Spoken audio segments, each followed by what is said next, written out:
Hello students, second P U C ವಿದ್ಯಾರ್ಥಿಗಳಿಗೆ preparatory ಎಕ್ಸಾಮ್ಗೆ ಸಂಬಂಧಪಟ್ಟಂತೆ ಕೆಲವು ಇಂಪಾರ್ಟೆಂಟ್ ಇನ್ಫಾರ್ಮೇಷನ್ಸನ್ನು ನಾವು ತಿಳ್ಕೊತಾ ಹೋಗೋಣ. ವಿಡಿಯೋನ ಸ್ಟಾರ್ಟ್ ಮಾಡ್ತೀನಿ. ಅದಕ್ಕಿಂತ ಮೊದಲು ಲೈಕ್ ಮಾಡಿ ಮತ್ತು ತಪ್ಪದೆ ಸಬ್ಸ್ಕ್ರೈಬ್ ಮಾಡ್ಕೊಳ್ಳಿ. ಈಗ ನಾವು ಮಾಹಿತಿಯನ್ನು ತಿಳ್ಕೊತಾ ಹೋಗೋಣ. ಸೆಕೆಂಡ್ ಪಿ ಯು ಸಿ ಓದ್ತಿರ್ತಕ್ಕಂಥ ವಿದ್ಯಾರ್ಥಿಗಳಿಗೆ ಇನ್ನು ಕೆಲವೇ ದಿನಗಳು ಅಂತಂದರೆ ಒಂದು ವಾರ ಇದೆ ಅಷ್ಟೇ ನಿಮ್ಮ ಪ್ರಿಪ್ರೇಟರಿ ಎಕ್ಸಾಮ್ ಸ್ಟಾರ್ಟ್ ಆಗೋದಕ್ಕೆ. ಸೊ ಈ ಒಂದು ವಾರದಲ್ಲಿ ವಿದ್ಯಾರ್ಥಿಗಳು ಯಾವ ರೀತಿ ಎಕ್ಸಾಮ್ಗೆ ಪ್ರಿಪೇರ್ ಆಗಬೇಕು, ಟೈಮನ್ನು ಯಾವ ರೀತಿ ಯೂಸ್ ಮಾಡ್ಕೋಬೇಕು, ಈ ಮಾಹಿತಿಗಳನ್ನೆಲ್ಲ ತಿಳ್ಕೊತಾ ಹೋಗೋಣ. ಓಕೆನಾ? ಸೊ ಈಗ ನಾವು ಮಾಹಿತಿನ ತಿಳ್ಕೊತಾ ಹೋಗೋಣ ಬನ್ನಿ. ಸೊ ವಿದ್ಯಾರ್ಥಿಗಳಿಗೆ ಅಂತಂದರೆ ನೀವೀಗ ಸೆಕೆಂಡ್ ಪಿ ಯು ಸಿಯಲ್ಲಿ ಆರ್ಟ್ಸ್ ಓದ್ತಿರ್ತೀರಾ, ಕಾಮರ್ಸ್ ಓದ್ತಿರ್ತೀರಾ, ಸೈನ್ಸ್ ಓದ್ತಿರ್ತೀರಾ. ಓಕೆನಾ? ಸೊ ಪ್ರತಿಯೊಬ್ಬರು ಓದೋದು ಡಿಫ್ರೆಂಟ್ ಆಗಿ ಓದ್ತಿರ್ತೀರ. ಫಾರ್ ಎಕ್ಸಾಂಪಲ್, ಆರ್ಟ್ಸ್ ಓದದೆ ಬೇರೆ ಒಂದು ಸ್ಟೆಪ್ಸ್ಗಳಿರುತ್ತೆ, ಆ್ಯಂಡ್ ಕಾಮರ್ಸ್ ವಿದ್ಯಾರ್ಥಿಗಳಿಗೆ ಬೇರೆ ಸ್ಟೆಪ್ಸ್ಗಳಿರುತ್ತೆ, ಸೈನ್ಸ್ ವಿದ್ಯಾರ್ಥಿಗಳಿಗೆ ಬೇರೆ ಸ್ಟೆಪ್ಸ್ ಇರುತ್ತೆ.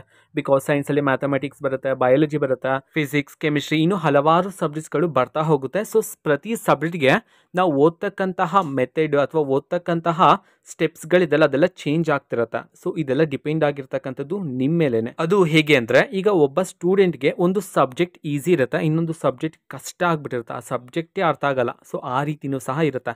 ಸೊ ವಿದ್ಯಾರ್ಥಿಗಳಿಗೂ ಸಹ ಈ ಮಾಹಿತಿಗಳೆಲ್ಲ ಗೊತ್ತಿರಬೇಕಾಗತ್ತೆ.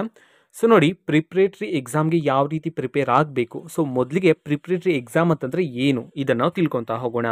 ವಿದ್ಯಾರ್ಥಿಗಳಿಗೆ ಬೋರ್ಡ್ ಪರೀಕ್ಷೆನ ಒಂದೇ ಸಾರಿ ಬರೆಯೋದಕ್ಕೆ ಕಷ್ಟ ಆಗುತ್ತೆ ಅಂತ ಹೇಳಿ ನಮ್ಮ ಶಿಕ್ಷಣ ಇಲಾಖೆ ಕಡೆಯಿಂದ ಸೊ ಬೋರ್ಡ್ ಎಕ್ಸಾಮ್ಗೆ ಪ್ರಿಪೇರ್ ಆಗೋದಕ್ಕೆ ಈ ಪ್ರಿಪ್ರೇಟರಿ ಎಕ್ಸಾಮನ್ನು ಕಂಡಕ್ಟ್ ಮಾಡ್ತಾರೆ. ಪ್ರಿಪ್ರೇಟರಿ ಎಕ್ಸಾಮ್ ಮುಖಾಂತರನೇ ಸೊ ನೀವು ಬೋರ್ಡ್ ಎಕ್ಸಾಮ್ಗೆ ತಲುಪೋದಕ್ಕೆ ಸಾಧ್ಯ ಆಗುತ್ತೆ. ಸೊ ಅದರಲ್ಲಿ ಸ್ವಲ್ಪ ಎಕ್ಸ್ಪೀರಿಯನ್ಸ್ ಆಗುತ್ತೆ ಅನ್ನೋ ಒಂದು ಕಾರಣಕ್ಕೆ ಶಿಕ್ಷಣ ಇಲಾಖೆ ಕಡೆಯಿಂದ ಪ್ರಿಪ್ರೇಟರಿ ಎಕ್ಸಾಮನ್ನು ಕಂಡಕ್ಟ್ ಮಾಡ್ತಾರೆ.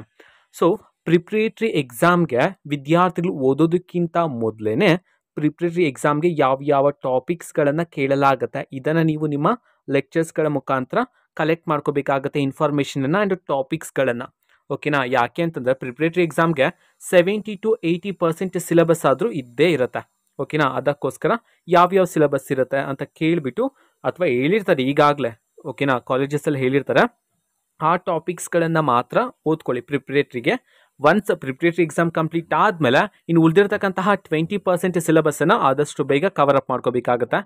ಬಿಕಾಸ್ ಸೈನ್ಸ್ ವಿದ್ಯಾರ್ಥಿಗಳು ಆದಷ್ಟು ಬೇಗ ಕವರ್ ಅಪ್ ಮಾಡ್ಕೋಬೇಕು. ಯಾಕೆಂತಂದರೆ ಪ್ರಿಪ್ರೇಟರಿ ಎಕ್ಸಾಮ್ ಆದ ತಕ್ಷಣ ನೆಕ್ಸ್ಟ್ ನಿಮಗೆ ಪ್ರಾಕ್ಟಿಕಲ್ ಎಕ್ಸಾಮ್ಸ್ ಬರುತ್ತೆ, ಅದಾದಮೇಲೆ ಬೋರ್ಡ್ ಎಕ್ಸಾಮ್ ಬರುತ್ತೆ. ಅದಕ್ಕೋಸ್ಕರ ನಿಮಗೆ ಕಡಿಮೆ ಸಮಯ ಇರ್ತಕ್ಕಂಥ ಕಾರಣದಿಂದ ನೀವು ಆದಷ್ಟು ಕವರ್ ಅಪ್ ಮಾಡ್ತಾ ಹೋಗಬೇಕು. ನಿಮ್ಮ 100% ಎಫರ್ಟ್ ಪ್ರತಿದಿನ ಹಾಕ್ತಿರ್ಬೇಕಾಗತ್ತೆ ಈ ಒಂದು ವಾರದಲ್ಲಿ. ಸೊ ಯಾವ ರೀತಿ ನೀವು ಔಟ್ ಆಫ್ ಔಟ್ ಸ್ಕೋರ್ ಮಾಡ್ಬೋದು ಅಂತಂದರೆ, ತುಂಬ ವಿದ್ಯಾರ್ಥಿಗಳು ಹಾರ್ಡ್ ವರ್ಕ್ ಮಾಡ್ತಾರೆ. ಹಾರ್ಡ್ ವರ್ಕ್ ಮಾಡೋದು ತಪ್ಪಲ್ಲ, ಬಟ್ ಹಾರ್ಡ್ ವರ್ಕ್ ಜೊತೆಗೆ ಸ್ಮಾರ್ಟ್ ವರ್ಕ್ ಮಾಡೋದು ಈ ಟೈಮಲ್ಲಿ ತುಂಬ ಬೆಟರ್. ಯಾಕೆ ಅಂತಂದರೆ ನೋಡಿ, ಈಗ ಒಂದು ಸಬ್ಜೆಕ್ಟಲ್ಲಿ ಅಥವಾ ಒಂದು ಪಾಠ ಇದೆ, ಇಂಪಾರ್ಟೆಂಟ್ ಕಾನ್ಸೆಪ್ಟ್ ಅದು. ಆ ಒಂದು ಪಾಠದಿಂದ ಮಿನಿಮಮ್ ಒಂದು 15 to 16 ಮಾರ್ಕ್ಸ್ ಬರ್ತಿದೆ. ಆ ಒಂದು ಚಾಪ್ಟರ್ನ ವಿದ್ಯಾರ್ಥಿಗಳು ಕರೆಕ್ಟಾಗಿ ಎಲ್ಲ ಓದಬೇಕು. ಆದರೆ ಇನ್ನೊಂದು ಚಾಪ್ಟರ್ ಇದೆ, ಆ ಒಂದು ಚಾಪ್ಟರಲ್ಲಿ 2 ಮಾರ್ಕ್ಸ್ ಕ್ವಶನ್ ಮಾತ್ರ ಬರ್ತಿದೆ, ಅಥವಾ 3 ಮಾರ್ಕ್ಸ್ ಕ್ವಶನ್ ಮಾತ್ರ ಬರ್ತಿದೆ. ಈ ರೀತಿ ಇದ್ದರೆ ಆ ಒಂದು ಚಾಪ್ಟರ್ನ ನೀವು ಲಾಸ್ಟಲ್ಲಿ ಓದಬೇಕು. ಇದೇ ಸ್ಮಾರ್ಟ್ ವರ್ಕ್ ಅಂತ ಹೇಳಿ ಕರೆಯಲಾಗುತ್ತೆ. ಸೊ ನೀವು ಡಿಗ್ರಿ ವಿದ್ಯಾರ್ಥಿಗಳಾಗಿದ್ದರೆ ಸೊ ನಾನು ನಿಮಗೆ ನೆಕ್ಸ್ಟ್ ವಿಡಿಯೋದಲ್ಲಿ ಹೇಳ್ತೀನಿ ಸ್ಮಾರ್ಟ್ ವರ್ಕ್ ಆಗಿ ಸೊ ಯಾವ ರೀತಿ ನೀವು ಔಟ್ ಆಫ್ ಔಟ್ ಸ್ಕೋರ್ ಮಾಡ್ಬೋದು ಅಂತ ಹೇಳಿ. ಈ ಒಂದು ಈಸಿ ಸ್ಟೆಪ್ ಇದೆ ಡಿಗ್ರಿ ವಿದ್ಯಾರ್ಥಿಗಳಿಗೆ, ನಾನು ನೆಕ್ಸ್ಟ್ ವಿಡಿಯೋದಲ್ಲಿ ತಿಳಿಸ್ತೀನಿ. But second P U C ವಿದ್ಯಾರ್ಥಿಗಳಿಗೆ ಬ್ಲೂ ಪ್ರಿಂಟ್ ಆಧಾರದ ಮೇಲೆ ಸೊ ನಿಮಗೆ ಕ್ವಶನ್ಸ್ಗಳನ್ನು ಕೇಳೋ ಕಾರಣದಿಂದ ಸೊ ನೀವು ಬ್ಲೂ ಪ್ರಿಂಟ್ ಪ್ರಕಾರ ಓದಬೇಕಾಗತ್ತೆ. ಅದಕ್ಕೋಸ್ಕರ ಹೆಚ್ಚು ಪ್ರಶ್ನೆಗಳು ಕೇಳ್ತಕ್ಕಂತಹ ಚಾಪ್ಟರನ್ನೇ ಟಾರ್ಗೆಟ್ ಆಗಿ ಇಟ್ಕೋಬೇಕು ನೀವು. ಸೊ ಅದ್ರ ಮುಖಾಂತರ ಓದೋದ್ರಿಂದ ನೀವು ಈಸಿಯಾಗಿಯೇ ಸ್ಕೋರ್ ಮಾಡ್ಬೋದಾಗತ್ತೆ. ಆ್ಯಂಡ್ ಇಂಪಾರ್ಟೆಂಟ್ ಕ್ವಶನ್ಸ್ಗಳು ನಿಮ್ಮ ಲೆಕ್ಚರ್ಸ್ಗಳು ಪಾಠ ಮಾಡುವಾಗ ಹೇಳಿರ್ತಾರೆ ಕೆಲವು ಇಂಪಾರ್ಟೆಂಟ್ ಕ್ವಶನ್ಸ್ಗಳು, ಅದನ್ನು ಮಾರ್ಕ್ ಮಾಡಿಕೊಂಡು ಅದನ್ನು ಚೆನ್ನಾಗಿ ಪ್ರಾಕ್ಟೀಸ್ ಮಾಡಬೇಕಾಗಿರತ್ತೆ. ಆ್ಯಂಡ್ ಟೆಸ್ಟ್ ಆಯ್ತಲ್ಲ, first test, second test, mid term exam, ಅದರಲ್ಲಿ ಬಂದಿರತಕ್ಕಂತಹ ಎಲ್ಲ ಕ್ವಶನ್ಸ್ಗಳನ್ನು ಚೆನ್ನಾಗಿ ಪ್ರಾಕ್ಟೀಸ್ ಮಾಡ್ಕೊಳ್ಳಿ. ಆ್ಯಂಡ್ ನಮ್ಮ ಶಿಕ್ಷಣ ಇಲಾಖೆ ಕಡೆಯಿಂದ ಪ್ರತಿ ಸಬ್ಜೆಕ್ಟ್ಗೆ ಸಂಬಂಧಪಟ್ಟಂತೆ ಮೂರು ಮಾಡೆಲ್ ಕ್ವಶನ್ ಪೇಪರ್ಸನ್ನು ಬಿಡುಗಡೆ ಮಾಡಿದರೆ, ಆ ಮಾಡೆಲ್ ಕ್ವಶನ್ ಪೇಪರಲ್ಲಿ ಇರ್ತಕ್ಕಂತಹ ಎಲ್ಲ ಕ್ವಶನ್ಸ್ಗಳು ಅದನ್ನು ಸಹ ನಾನು ಮೊದಲಿಗೆ ಹೇಳಿದ್ದೀನಿ. ಸೊ ಯಾವ್ಯಾವ ಟಾಪಿಕ್ಸ್ ಇದೆಯೋ ಆ ಟಾಪಿಕಲ್ಲಿ ಕೇಳಿರ್ತಕ್ಕಂಥ ಕ್ವಶನ್ಸ್ಗಳನ್ನು ಚೂಸ್ ಮಾಡ್ಕೊಳ್ಳಿ. ಆ್ಯಂಡ್ ಮೇಯ್ನಾಗಿ ಏನು ಗೊತ್ತಾ, ಅದ್ರ ಮೇಲೇ ಚೆನ್ನಾಗಿ ಫೋಕಸ್ ಮಾಡಿ ಪ್ರಾಕ್ಟೀಸ್ ಮಾಡಬೇಕಾಗತ್ತೆ. 1 ಮಾರ್ಕ್ಸು 2 ಮಾರ್ಕ್ಸ್ ಕ್ವಶನ್ಸ್ಗಳನ್ನೆಲ್ಲ ಲಾಸ್ಟಲ್ಲಿ ಪ್ರಾಕ್ಟೀಸ್ ಮಾಡಬೇಕು. ಸೊ ಮೇಯ್ನಾಗಿ ಡಿರವೇಷನ್ಸ್ಗಳು, ಲಾಂಗ್ ಆನ್ಸರ್ಸ್ಗಳು ಬರ್ತಕ್ಕಂಥ ಕ್ವಶನ್ಸ್ಗಳನ್ನೇ ನೀವು ಚೂಸ್ ಮಾಡಿಕೊಂಡು ಅದನ್ನು ಚೆನ್ನಾಗಿ ಪ್ರಾಕ್ಟೀಸ್ ಮಾಡ್ಕೊಳ್ಳಿ. ಮತ್ತು ನಿಮ್ಮ ಲೆಕ್ಚರ್ಸ್ಗಳು ಹೇಳಿರ್ತಾರೆ ಕೆಲವು ಫಿಕ್ಸ್ಡ್ ಕ್ವಶನ್ಸ್ಗಳಂತ ಹೇಳಿ, ಅದನ್ನು ಸಹ ಚೆನ್ನಾಗಿ ಪ್ರಾಕ್ಟೀಸ್ ಮಾಡಬೇಕಾಗಿರತ್ತೆ. ಸೊ ಇಷ್ಟನ್ನು ಫಾಲೋ ಮಾಡ್ಕೊಳ್ಳಿ. ಆ್ಯಂಡ್ 1 ವೀಕಲ್ಲಿ ಪ್ರತಿದಿನ ಚೆನ್ನಾಗಿ ಪ್ರಾಕ್ಟೀಸ್ ಮಾಡ್ತಾ ಹೋಗಿ. ನಿಮ್ಮ 100% ಎಫರ್ಟ್ ಇರಲೇಬೇಕಾಗತ್ತೆ. ಸೊ ದಿನಕ್ಕೆ ಮಿನಿಮಮ್ ಅಂತಂದ್ರು ದಿನಕ್ಕೆ ಓಕೆನಾ. ಸೊ ಒಂದು ಸಬ್ಜೆಕ್ಟಲ್ಲಿ ಅರ್ಧ ಸಬ್ಜೆಕ್ಟನ್ನು ಕವರ್ ಅಪ್ ಮಾಡೋದಕ್ಕೆ ನೀವು ಟಾರ್ಗೆಟ್ ಇಟ್ಕೊಂಡು ಓದಬೇಕಾಗತ್ತೆ ಓಕೆನಾ. ಸೊ ಹಾಗಂತ ಹೇಳಿ ಸ್ಟಾರ್ಟಿಂಗಿಂದ ಎಂಡಿಂಗ್ವರೆಗೂ ಓದ್ತಾ ಕೂತ್ಕೊಳೋದಲ್ಲ.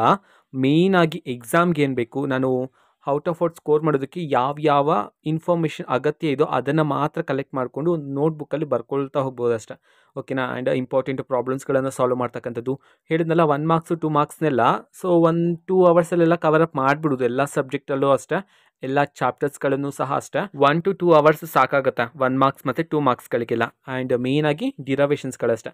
ಆ್ಯಂಡ್ ನಾನು ನೆಕ್ಸ್ಟ್ ವಿಡಿಯೋದಲ್ಲಿ ತಿಳಿಸ್ತೀನಿ ಯಾವ ರೀತಿ ನೀವು ಅಟೆಂಡ್ ಮಾಡಬೇಕು ಪ್ರಿಪ್ರೇಟರಿ ಎಕ್ಸಾಮನ್ನು. ಸೊ ಮೊದಲಿಗೆ ಯಾವ ಆನ್ಸರ್ಸನ್ನು ಬರಿಬೇಕಂತ ಹೇಳಿ ನೆಕ್ಸ್ಟ್ ವಿಡಿಯೋದಲ್ಲಿ ತಿಳಿಸ್ತಿದ್ದೀನಿ ಓಕೆನಾ. ಸೊ ಈಗ ಅರ್ಥ ಆಗಿದೆ ವಿದ್ಯಾರ್ಥಿಗಳಿಗೆ ಯಾವ ರೀತಿ ನೀವು ಒಂದು ವಾರದಲ್ಲಿ ಸ್ಟ್ರಾಟಜಿನ ಪ್ಲ್ಯಾನ್ ಮಾಡ್ಕೋಬೇಕಂತ ಹೇಳಿ ಓಕೆನಾ. ಸೊ ಹೇಳಿದ್ನಲ್ಲ, ಮಾಡೆಲ್ ಕ್ವಶನ್ ಪೇಪರ್ಸ್ಗಳನ್ನು ನಾವು ಈಗಾಗಲೇ ಟೆಲಿಗ್ರಾಮಲ್ಲಿ ಅಪ್ಲೋಡ್ ಮಾಡಿದ್ದೀವಿ ಓಕೆನಾ. ಸೊ ಪ್ರತಿ ಸಬ್ಜೆಕ್ಟ್ನ ಮಾಡೆಲ್ ಕ್ವಶನ್ ಪೇಪರ್ ಇದೆ, ಸೊ ಅದನ್ನು ಚೆಕ್ ಮಾಡ್ಕೊಳ್ಳಿ.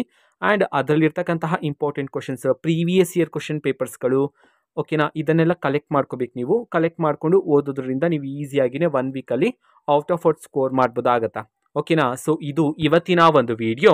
ಮತ್ತು ಈಗ ನಾವು ಟೆಲಿಗ್ರಾಮ್, ಇನ್ಸ್ಟಾಗ್ರಾಮ್ ಮತ್ತು ಫೇಸ್ಬುಕ್ಕಲ್ಲಿ ಈಗ ವಿಡಿಯೋಸ್ಗಳನ್ನು ಅಪ್ಲೋಡ್ ಮಾಡ್ತಿದ್ದೀವಿ. ಲಿಂಕ್ಸ್ಗಳನ್ನು ಡಿಸ್ಕ್ರಿಪ್ಷನ್ ಬಾಕ್ಸಲ್ಲಿ ಕೊಟ್ಟಿರ್ತಾನೆ, ಕ್ಲಿಕ್ ಮಾಡಿಬಿಟ್ಟು ಫಾಲೋ ಮಾಡಿ ಓಕೆನಾ. So thank you, bye.